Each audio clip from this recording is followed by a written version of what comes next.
함께 기도하겠습니다. 사랑의 주님, 우리가 주님의 음성을 듣기 위해서 이곳에 모였습니다. 내 생각, 내 판단 모두 내려놓고 주님의 음성을 온전히 들을 수 있게 마음을 활짝 열어주시옵소서. 예수님의 이름으로 기도합니다. 아멘. 갑자기 광고에 있었던 본문이 아니라 다른 본문이라 좀 놀라실 수도 있을 것 같다 생각을 했습니다. 근데 이유가 지난 주일날 우리 운영위원회에서 회의를 하다가 찬양의 문제가 우리 교회 안에서 계속 소통 불가의 문제가 돼가고 있는데 이 찬양을 위해서 어떻게 생각해야 하는지 기준을 좀 얘기해달라. 근데 저는 여러분에게 그냥 찬양만 얘기할 수는 없습니다. 왜냐하면 예배라는 것이 무엇인지 알지 못하고서는 찬양을 얘기할 수가 없어요. 솔직히 여러분들이 이런저런 얘기를 하시고 이런 찬양을 부르면 좋겠다, 찬양은 이렇게 하면 좋겠다 얘기해도 제가 별로 그렇게 말씀을 많이 안 드렸어요. 부르고 싶은 게 있으면 하시라고 얘기를 했었고 여러분들의 그 생각과 판단에 대해서 별로 저울질하지 않았습니다. 하지만 여러분들이 서로 저울질하고 있다는 걸 깨닫게 됐을 때 제 마음이 좀 많이 아팠어요. 오늘 그래서 여러분에게 좀 정확하게 알려드리려고 합니다. 오늘은 설교하기보다는 아마 가르치는 시간이 될 것 같아요.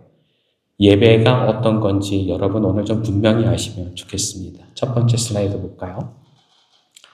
하나님은 우리에게 제사를 가르쳐 주셨어요. 근데 이 제사가 우리가 흔히 집에서 조상님들께 드리는 제사랑은 좀 다릅니다. 이유는 뭘까요? 우리 조상에게서 물려받은 제사는 누가 만들었는지 알 수 없는 제사이지만 하지만 주님께서 우리에게 드리라고 하신 제사는 주님께서 직접 빌려주셨기 때문입니다. 출애굽기를 보면 제사 드릴 수 있는 장소를 만들게 하셨어요. 이 장소에서만 제사를 드리게 하셨어요. 그 전에는 아브라함도 야곱도 그냥 돌단을 쌓아놓고 제사를 드렸지만 주님께서는 이제는 그렇게 하지 말고 이렇게 해라. 그렇게 양식을 보여주셨고 그 양식대로 성막을 짓게 하셨어요. 근데 여러분 이상하지 않나요? 이게 영원히 계속될 제사라면 왜 주님은 영원한 걸로 성막을 짓지 않으셨을까요? 성막이 이렇게 생겼어요. 출애굽할 때 출애굽의 백성들 성경에 나오기는 60만 8천 명이라고 나오는데 그건 남자들, 싸울 수 있는 사람만 그렇고 어른, 아이, 여자까지 다 동원하면 한 200만 명이 넘을 것 같아요. 근데 200만 명이 함께 예배드리는 성소, 그 성소는 요만해요. 길이가 150m 정도, 가로가 50m 정도. 이거 이렇게 축구장보다 작죠? 너무 작지 않나요? 근데 여기에 또 하나 문제가 있습니다. 영원하지 않아요. 여기 있는 이 성소 여러분 뭘로 지은 것 같아 보이세요? 천막입니다. 천막. 텐트예요. 여기 가운데 있는 성소라고 하는 곳에는 이 천막을 둘러싸고 있는 그 가죽을 세 가지로 해서 세 겹을 싸게 하셨는데 저 안에 들어가면 아무것도 안 보입니다. 깜깜해요. 이걸 누굴 위해서 만들었을까요? 여러분 이 작은 곳에 이 좋은 건물을 하나 만들어 놓은 것 같은데 여기엔 아무도 못 들어갑니다. 오로지 제사장들만 들어갈 수 있어요. 그리고 다음 페이지 보여주실래요? 그 성소 안에 보면 또 가운데 휘장이 있어요. 휘장 안에는 법궤가 안치되어 있고 이곳을 지성소라고 얘기하는데 이 지성소도 대제사장만이 1년에 딱 한 번 들어갈 수가 있어요. 여기 들어가기 위해선 온 민족의 죄를 용서받는 그 속죄제를 드려야 되고 자기 자신의 죄를 용서하기 위한 속죄제를 또 따로 드려야 돼요. 그리고 여기에 간신히 들어갈 수가 있어요. 근데 여기에 들어갔다가는 하나님께서 원하지 않는 행실이 좋지 않은 사람, 주님이 기뻐하지 않는 제사장이면 죽는다라고 돼 있어요. 그래서 여기 들어갈 때는 제사장이 자신의 옷에 줄을 하나 매달고 들어갑니다. 그 에봇의 맨 밑에는 딸랑딸랑 종소리처럼 나는 기구가 들어있는데 그 소리가 나면 살아있는 거죠. 소리가 안 나면 어떻게 될까요? 죽은 거죠. 그러면 그 줄을 잡아당겨요.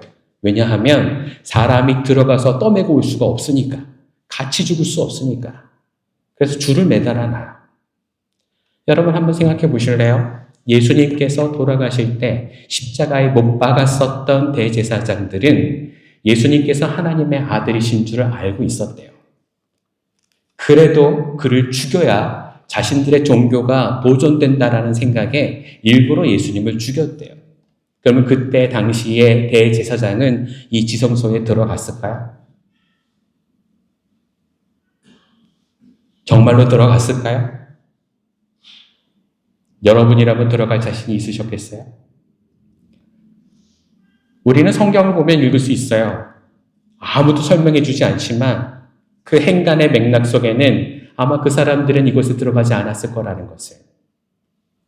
아무도 진짜 예배드리기 위해서 모든 예배가 철저하게 준비될 때까지 그들이 고개를 숙이지 않았을 것이라는 것을 우리는 알 수 있어요. 예수님께서 돌아가시는 그때 대제사장들은 여기 안 들어갔을 거예요. 그래서 예수님께서 십자가에 못 박혀 돌아가시는 날 이 가운데 휘장이 쪼개져서 잘라졌다라고 얘기를 해요. 왜 주님은 이것을 자르셨을까요? 주님은 마음을 준비하고 깨끗하고 거룩하게 돼서 이 지성소로 들어오라. 1년에 단 한 번만이라도 이곳으로 들어오라라고 초대를 하셨는데 우리는 그 들어가는 게 너무 부담스러워서 거절하면서 살았기 때문에 그렇죠. 그래서 주님은 이 문을 여셨어요. 우리 모두가 들어올 수 있게 하시려고. 여러분, 예배는 그냥 우리에게 주어진 게 아니에요. 예배는 역사가 있어요. 하나님께서 우리에게 가르쳐 주신 그대로 지금 우리는 예배를 드리고 있는 거예요. 그런데 우리는 그걸 내 마음에 들지 않는다고 함부로 드리려고 하거나 아니면 내 방식대로 살아가려고 해요. 오늘 거기에 대해서 여러분에게 좀 자세하게 말씀을 드릴게요. 우리가 알아야 되는 다음 페이지 보시면 알아야 되는 그림이 있어요. 여러분이 양을 우리는 제물을 드리기 위해서 하나님 앞에 데리고 옵니다. 근데 여러분이 양을 누가 잡을까요? 목에다가 칼을 꽂고 죽이는 사람이 누굴까요?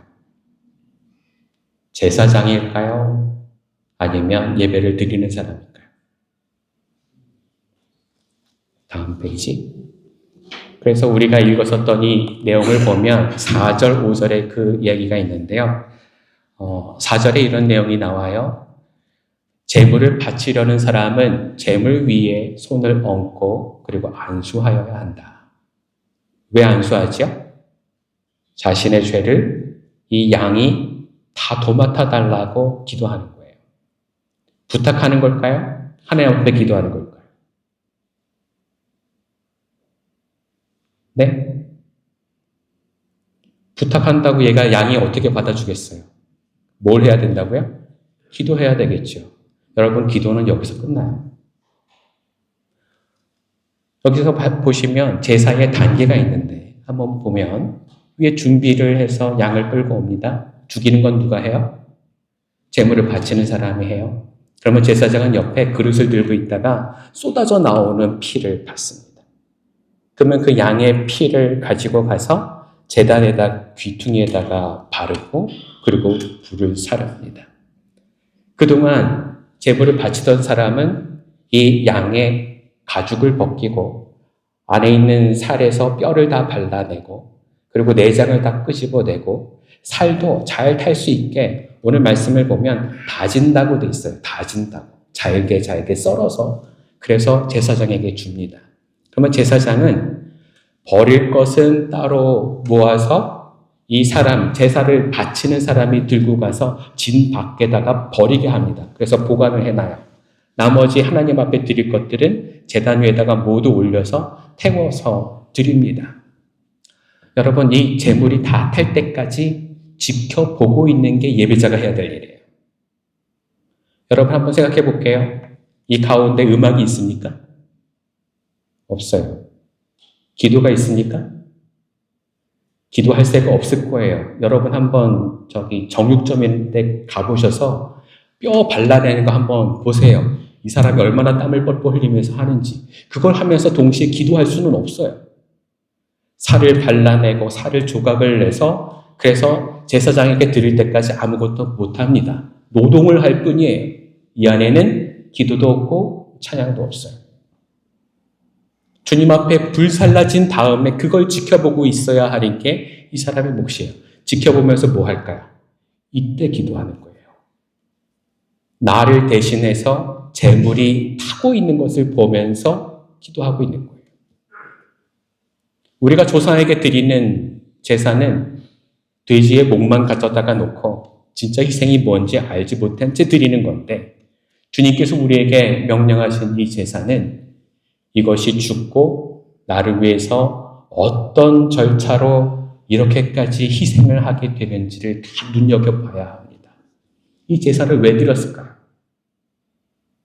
목에서 터져 나오는 것을 보며 아드레날린을 느끼라고 이 제사를 주셨을까요? 이 사람은 하나님 앞에 제사를 드리면서 받는 유익이 뭘까요? 어떤 행복감을 가지게 될까요? 오늘날의 그리스도인이라면 아무도 이런 제사 드리지 않습니다. 왜요? 이 안에는 유익이라기보단 잔인함만 있거든요. 우리가 드리는 조상에 대해서 드리는 제사는 음식 다 만들어 놓고 제사가 끝나면 그 음식을 다 먹습니다. 하지만 하나님께 드리는 제사는 일절 먹지 못해요. 우리가 드린 것들은 다 불태워야 되고 혹이나 내가 드리는 속죄제나 속건제에 대한 제물, 그 고기는 제사장들만 먹게 돼 있어요. 그러면 내가 먹는 건 없어요. 제사장조차도 자기 스스로를 위한 속죄제를 드린다면 그 사람은 아무것도 못 먹어요. 심지어 똥만 버리는 게 아니라 그 모든 것을 다 들고 나와서 진 밖에 나와서 거기서 불태워 버리게 돼 있어요. 나에 대한 대가를 하나님 앞에 드린다는 건 그런 거예요. 제물은 어떻게 준비할까요? 여러분, 성경에 보면 흠 없는 것으로 준비하라고 돼 있어요. 흠 없는 거. 여러분, 흠 없는 걸 드리려면 어떻게 해야 될까요? 다른 것들을 기다리는 것보다 더 정성을 들여서 길러야 됩니다. 여러분이 양을 키우다가 양이 새끼를 낳았어요. 그럼 그때부터 정하는 거예요. 아, 얘는 예쁘게 생겼으니까 하나님께 드려야지. 그러면 그 양을 밖에서 안 길러요. 집에다가 데려놓고 집 안에서 길러요. 유대인들이 집 안에서 기르는 양들은 제물로 드릴 양이에요. 얘는 밖으로 한 번에 뜰어놓거나 함부로 꺼내놓지 않습니다. 누군가에게 물릴까봐, 넘어질까봐, 병들까봐 조심합니다. 양털이 길러도 빗어주고, 닦아주고, 쓸어주고. 그렇게 해서 기른 양을 하나님 앞에 드리는 거예요. 여러분 잘 생각해 보세요. 여러분의 헌금이 더 정성이 있으니까 이 사람들의 재물이 더 정성이 있습니다.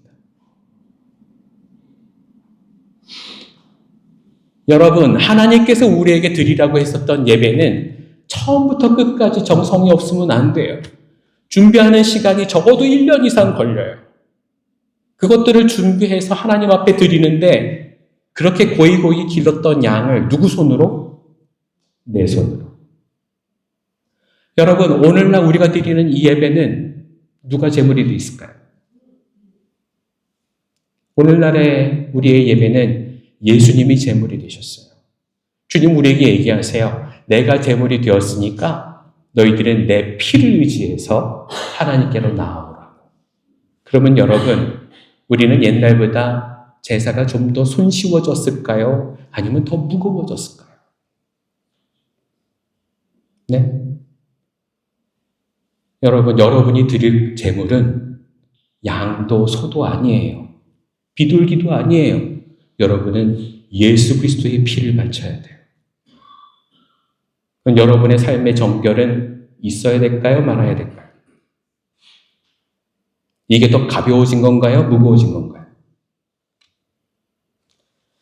우리가 이런 예배에 대한 이야기들을 전혀 하지 않고 계속 현재 우리가 드리고 있는 예배만 생각하고 이 본질은 제사이고 하나님을 스스로 하나님께 제물로 드려야 되는 제사인데도 불구하고 우리는 이 존중을 받지 못해요. 내가 은혜 받아야 된다고 생각해요. 여러분, 말씀이 왜 예배 가운데 들어왔을까요? 그걸 또 설명드리려고 그래요. 5페이지 볼까요? 이 연표에 보면 주님이 처음 모세를 통해서 성막을 주셨던 때가 나와요. BC 15세기 전에, 1500년 전에. 이때 성막이 생기고 거기서만 제사를 드리려고 했어요. 근데 500년이 지나서 다윗이 왕이 되었을 때 다윗에게는 솟구치는 열정이 있었어요. 그는 예배가 이처럼 그냥 짐승만 죽이는 것이 아니라 정말로 하나님을 높여드리는 찬송이 있으면 좋겠다고 생각을 했어요. 하나님이 시키셨나요? 아니요, 시키지 않았어요.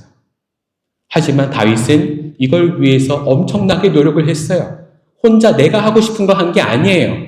학자들을 불러놓고 그들에게 연구를 시키고 그들과 함께 예배의 제사에 어떻게 하면 하나님께 찬양을 드릴 수 있을까를 연구합니다. 그래서 12반으로 만들어서 성가대를 12개를 만들었어요. 쉬지 않고 옆에서 찬양하도록 만들었어요. 그리고 함께 하나님 제사하는 순간 음악을 들으며 찬송할 수 있게 만들어 놨어요. 근데 여러분, 그 다윗이 찬송가의 이 시편을 보면 찬송가를 150개나 쓴 게 우연의 일일까요? 내가 이렇게 많이 만들었으니까 자, 이걸 갖다가 찬송가로 써. 그렇게 얘기했을까요? 아니에요. 그것도 우리가 잘못 생각하는 거예요. 다윗은 시편을 자기 혼자 쓰지 않았어요. 사람들과 함께 의논하고 예배 음악에 적절한 그런 음악을 만들기 위해서 시편을 정리를 한 거예요. 우리가 보기에는 감정적으로 써내려간 시처럼 보이지만 그렇지 않습니다. 시편 150편은 모두 예배에 적합한 음악으로 만들어진 거예요. 여러분, 근데 왕조가 계속되면서 이 음악이 계속됐을까요? 아니요. 솔로몬이 집권하고 난 다음에 나라가 두 쪽이 났어요. 그리고 사람들은 다시 우상을 섬기기 시작했어요. 예전처럼 찬송을 불렀을까요? 아니요, 부르지 않았어요.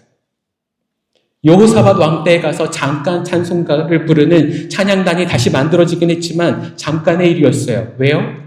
찬양대를 운영하기 위해선 어마어마한 경제력이 손실되기 때문에. 다른 왕들도 엄두도 못 냈어요. 히스기야 왕 때 이르러 히스기야도 그걸 하고 싶었지만 예배의 개혁을 일으켰었던 히스기야가 찬양대는 만들지 못했어요. 왜요? 천문학적인 금액이 들기 때문에. 여러분, 예배의 역사 가운데 음악이 있었던 시간은 불과 길지 않아요. 왜 하나님은 우리에게 이 음악을 하도록 허락하지 않으셨을까요? 주님을 섬기겠다고 하는데 주님은 왜 우리에게 축복하시면서 이 모든 것들을 할 수 있는 시간들, 여유들을 주지 않으셨을까요? 이유가 뭘까요? 여러분, 하나님을 섬기는데 다른 것들이 자꾸 내 안에 들어오면 오히려 여러분의 마음이 분리될 수 있다는 걸 깨달으셔야 돼요. 하나님을 온전히 섬기기 위해선 그 마음 하나면 돼요. 여러분, 여러분이 찬송에 대해서 이게 옳다, 저게 옳다라고 쌓아놓은 동안 제가 왜 가슴이 아픈지 아세요? 주님이 분명 가슴 아파하실 거기 때문에 그래요. 주님은 한 마음으로 예배하라고, 주님을 온전히 섬기는 예배를 드리라고 주님은 제사를 우리에게 명령하셨는데 우리는 그걸로 우리의 마음을 찢어놓습니다. 무엇이 옳은지 얘기를 하려고 그래요. 뭐가 옳아요, 여기서? 예배는 옳고 그름의 문제가 아니에요. 예배 서기 위해서는 예배자는 스스로에게 물어야 합니다. 나는 거룩한가?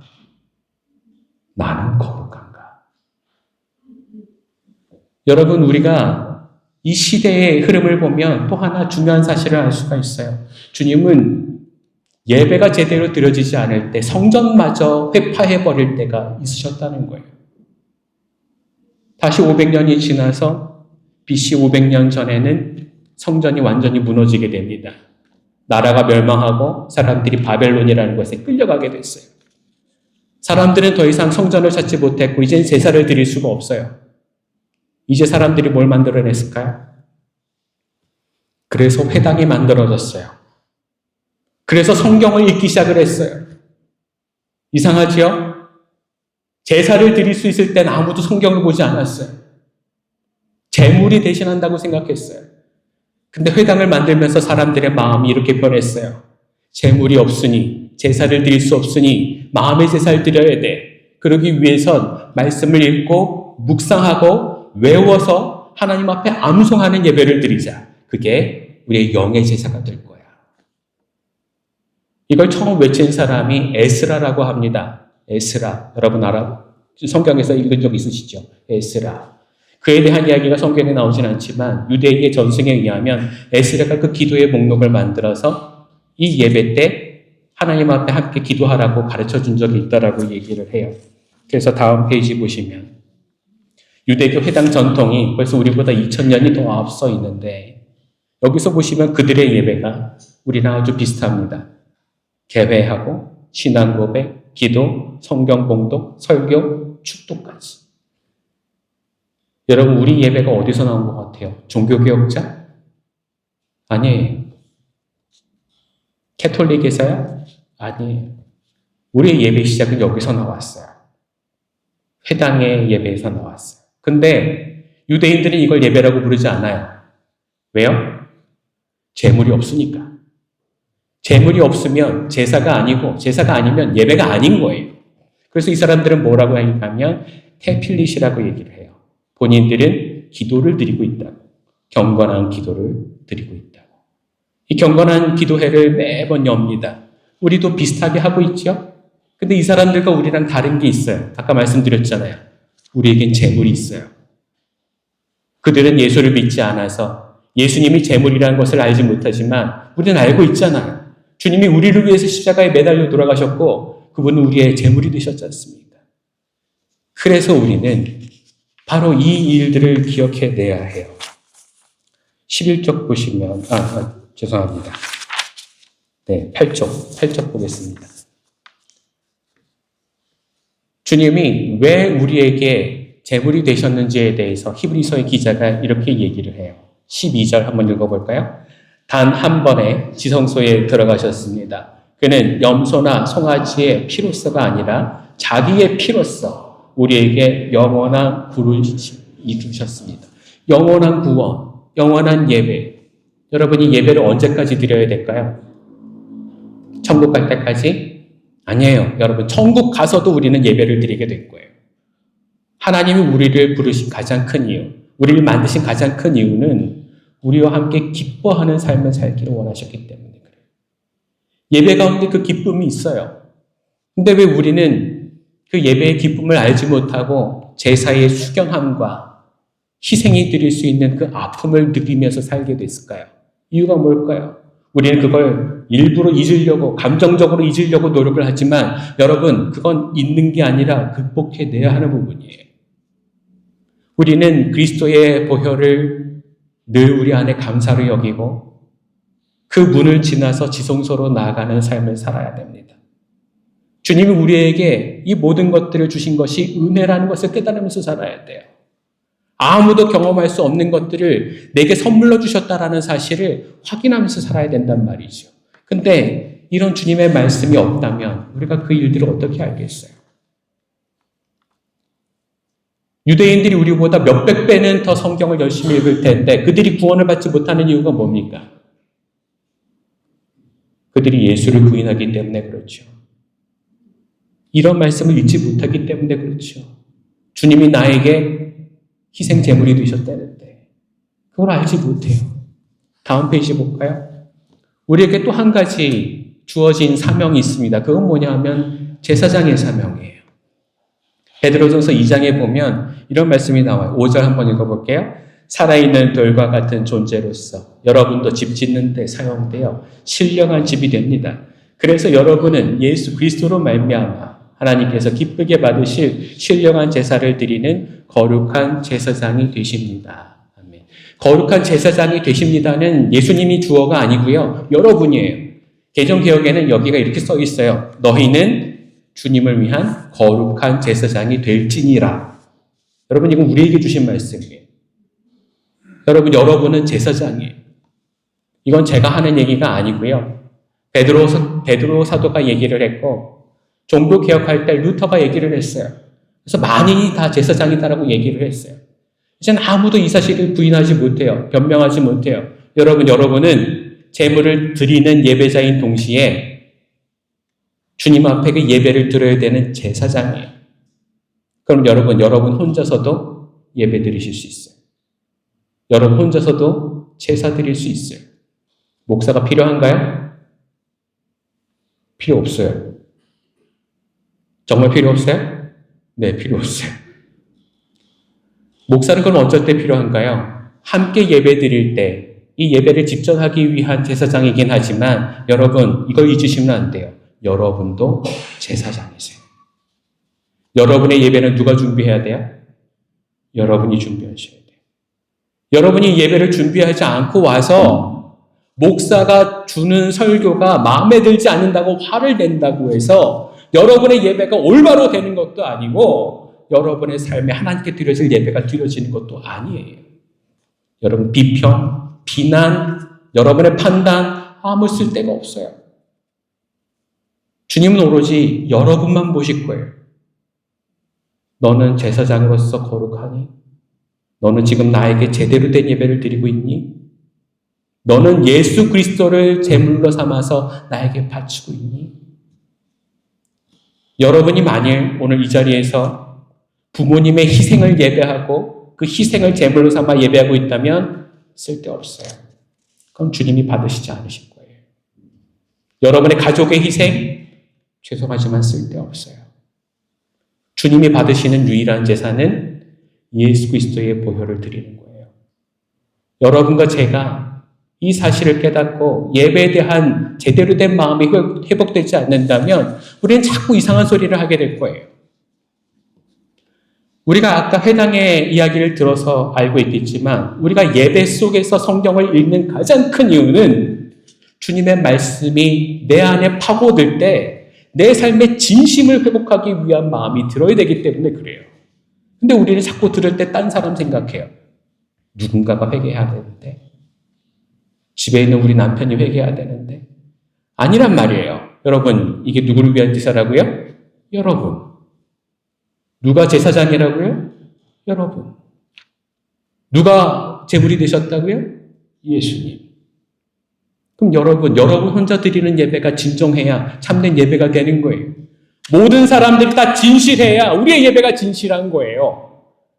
2만 명이 되는 교회면 더 거룩합니까? 아니란 말이죠.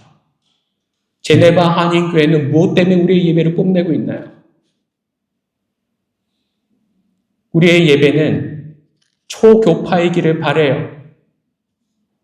그런데 초교파면 너의 예배도 인정하고 너의 예배도 인정해야 되는데 초교파라고 하면서 자꾸 너는 틀렸다고 얘기한다면 우리는 어떻게 예배를 드리냔 말이에요. 여러분 오늘 딱 한 가지만 회복하십시오. 이 예배에 참된 예배를 받으셔야 될 유일한 분은 하나님 한 분뿐이세요. 그분을 예배할 수 있는 참된 마음이 여러분과 저에게 변화될 수 있게 되기를 바랍니다. 7번 그림 볼까요?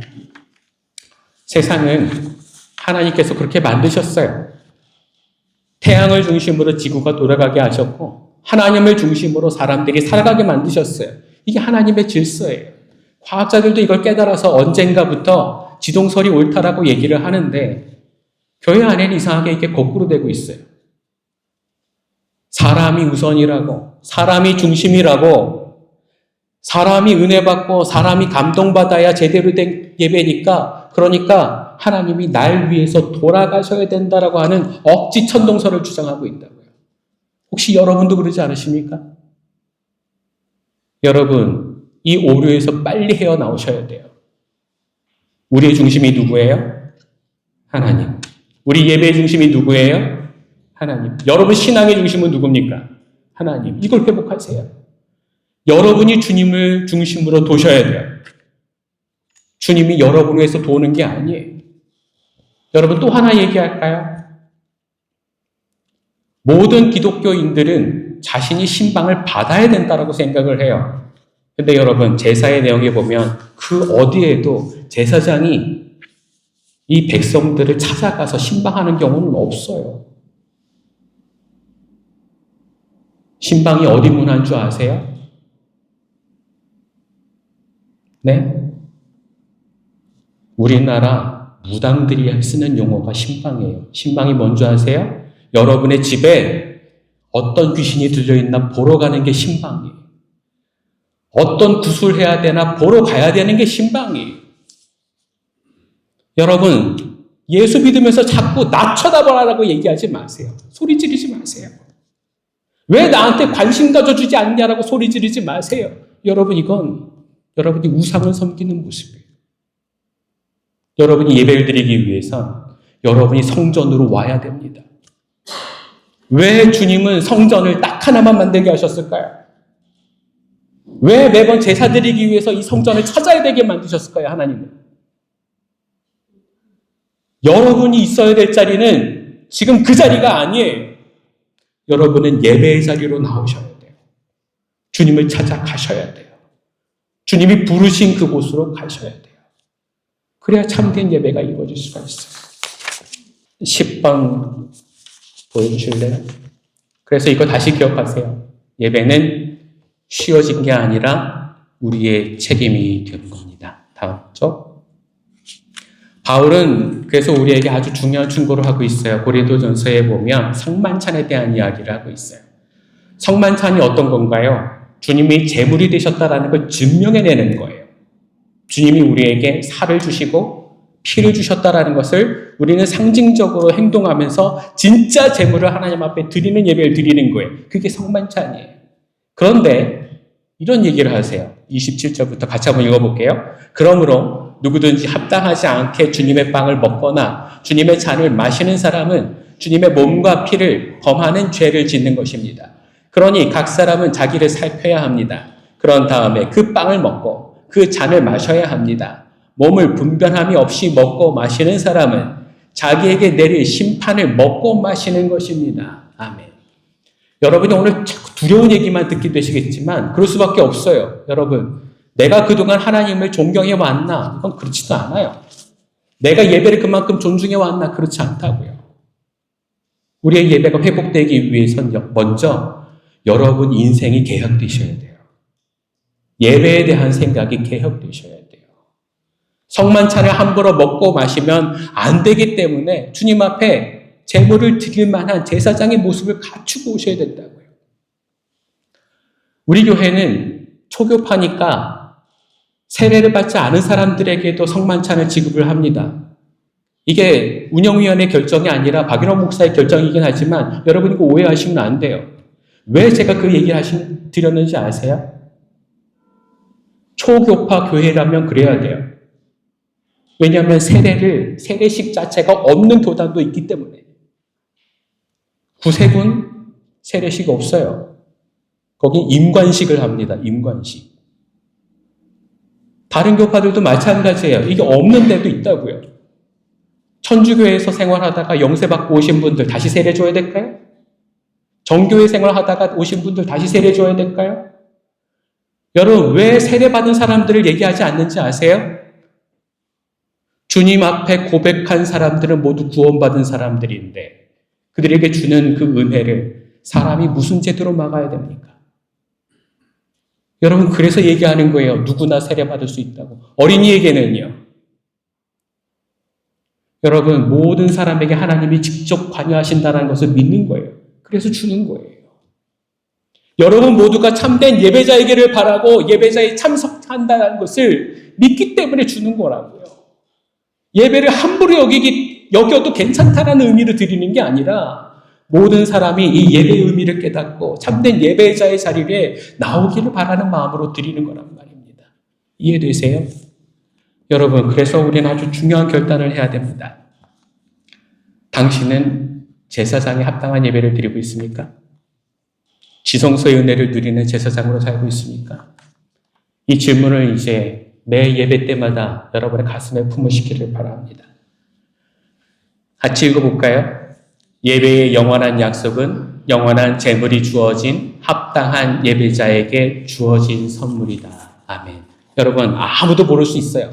여러분이 어떤 삶을 살아갔는지, 어떠한 마음으로 이 예배에 참석하고 있는지 아무도 모를 수 있어요. 근데 여러분, 제물을 받으시는 분도 비밀스럽게 받으시기에 여러분의 그 예배가 진짜 예배인지 아닌지도 비밀스럽게 받으실 거예요.